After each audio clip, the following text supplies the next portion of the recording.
Hello বন্ধুরা, আমার নতুন অন্য আরেকটা ব্লগে তোমাদের সবাইকে অনেক ওয়েলকাম। আশা করছি তোমরা অনেক ভালো আছো আর আমিও ভালো আছি। তো আজকের ব্লগটা একটু অন্যরকম।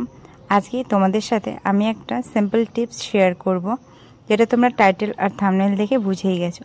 তো চলো বেশি দেরি না করে ভিডিওটা শুরু করে দিচ্ছি। আজকে আমি যে প্যাকটা তৈরি করব সেটা তোমাদের ডার্ক আন্ডার আর্ম, এলবো, নি এইসব পরিষ্কার করতে খুবই সাহায্য করবে।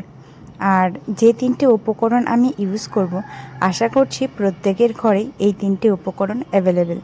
খুবই কম খরচায় তোমরা এটা বাড়িতে ইউজ করতে পারো। আর ডার্ক আন্ডার আর্ম, এলবো এইসবের সমস্যা কিন্তু আমাদের প্রত্যেকটা মেয়েদেরই রয়েছে কম বেশি। তো চলো আমি প্যাকটা তোমাদের তৈরি করে দেখাচ্ছি, আর কি করে সেটা ইউজ করবে সেটাও তোমাদের বলে দিচ্ছি। প্রথমেই আমি এখানে ইউজ করছি দেখো খাবার সোডা। আর বাজার থেকে আমি এই সোডাটা কিনে এনেছি, যেটা তোমরা রান্নার কাজে ইউজ করো সেই সোডাটাই কিন্তু এটা। তো চলো এখানে আমি 1 চামচের মতো খাবার সোডা ইউজ করছি। তো এই প্যাকটা তোমরা কিন্তু সপ্তাহে 2 দিন ইউজ করতে পারো, বা মাঝে 1 দিনের গ্যাপ দিয়ে। রেগুলার ইউজ করতে হবে না। আর এই প্যাকটা তোমরা ইউজ করলে দেখবে তোমার আন্ডার আর্ম থেকে কোনো গন্ধও বেরোবে না। গরমের দিনে তো জায়গাটা ঘেমে থাকে আর বেশিরভাগ টাইম ঢাকা অবস্থায় থাকে, তাই সেখান থেকে দুর্গন্ধ হয়।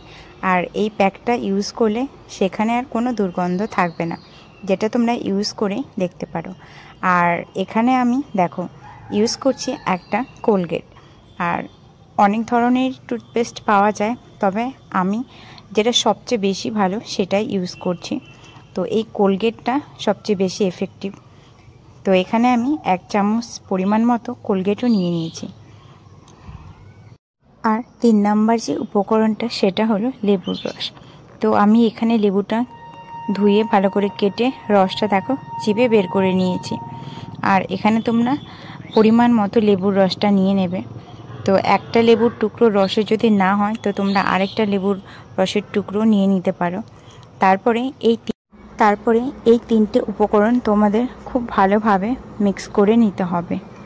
আর যখন তোমরা লেবুর রসটা ইউজ করবে তখন দেখবে অনেকটা বুদবুদ আকারের কিছু বাবলসের মতো তৈরি হয়েছে। আর পেস্টটাকে দেখো এখন অনেক সুন্দর করে আমি মিশিয়ে নিয়েছি। আর আমার এই ভিডিওগুলি যদি তোমাদের ভালো লেগে থাকে তাহলে অবশ্যই লাইক, শেয়ার, কমেন্ট করো। আর যারা তোমরা আমার চ্যানেলে নতুন তারা অবশ্যই আমার চ্যানেলটাকে সাবস্ক্রাইব করে দিও। আর এই পেস্টটা তোমরা কি করে ইউজ করবে চলো সেটা আমি তোমাদের বলে দিচ্ছি। আর প্রথমে আমি এখানে তোমাদের হাতের ওপরে ইউজ করে দেখাচ্ছি। তো এইখানে তোমরা আন্ডার আর্মে ইউজ করলে দেখো এরকম খুব একটা পাতলা ভাবেও না, আবার খুব একটা ঘন করেও লাগাতে হবে না। প্যাকটা যাতে স্কিনটা মোটামুটি ঢাকা অবস্থায় থাকে সেরকমভাবে ইউজ করবে। আর এই প্যাকটা তোমরা সপ্তাহে 3 দিন বা 2 দিন ইউজ করতে পারো ভালো রেজাল্ট পাওয়ার জন্য। একদিন ইউজ করে ছেড়ে দিলে কিন্তু ভালো রেজাল্ট হবে না। তো তোমরা রেগুলার ইউজ করে দেখো, ভালো রেজাল্ট পাবে। এই পেস্টটা লাগানোর পরে আমাদের 10 মিনিটের জন্য শুকোনোর জন্য ছেড়ে দিতে হবে। তো দেখো ফিরে আসছি 10 মিনিট পরে। এই পেস্টটা দেখো অনেকটা শুকিয়ে গেছে, কিন্তু পুরোপুরি শুকায়নি। তো এরকম অবস্থায় তোমাদের কি করতে হবে, আগে যে আমরা লেবুর রসটা নিয়েছিলাম ওই যে খোসাগুলো রয়ে গেছে সেটা দিয়ে আলতো হাতে স্ক্রাব করতে হবে 3 থেকে 4 মিনিটের মতো। এখানে ভিডিওতে হয়তো স্পিডে দেখাচ্ছে, কিন্তু খুব একটা বেশি জোরে স্ক্রাব করা যাবে না। তো আস্তে আস্তে এইভাবে 2-3 মিনিট স্ক্রাব করে নিতে হবে। আর তারপরে ঠান্ডা জলে ভালোভাবে ধুয়ে নিতে হবে জায়গাটাকে। তারপর তোমরা দেখতে পাবে ম্যাজিকটা। এই প্যাকটা তোমরা লাগানোর পরেই পার্থক্যটা বুঝতে পারবে বিফোর অ্যান্ড আফটার। আর এই প্যাকটা কিন্তু একদিন ব্যবহার করলেই হবে না, রেগুলার মানে সপ্তাহে 2 দিন বা 3 দিন তোমরা ইউজ করতে পারো। এটা তোমাদের কন্টিনিউ করতে হবে, তাহলেই অনেক ভালো একটা রেজাল্ট পাবে তোমরা। সেটা তোমরা ইউজ করে দেখে আমাকে কমেন্ট করে জানাবে অবশ্যই। তো চলো, আমার মোটামুটি স্ক্রাব করা হয়ে গেছে।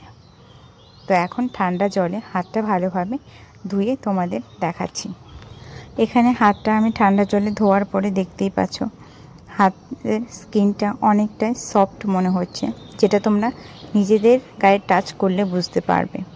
তো দেখো, আর এখন এই হাতের ওপরে বা তোমরা যেখানে এই প্যাকটা ইউজ করবে সেখানে ময়শ্চারাইজিংয়ের জন্য এই জেলটা ইউজ করবে। এখানে তোমরা যে কোনো ময়শ্চারাইজিং ক্রিম বা অ্যালোভেরা জেল ইউজ করতে পারো। তো আমি এখানে অ্যালোভেরা জেল ইউজ করছি। তো আজকের ভিডিওটা এখানেই শেষ করছি। তোমরা সবাই ভালো থেকো, সুস্থ থেকো। দেখা হচ্ছে নতুন অন্য কোনো আরেকটা ব্লগে। বাই।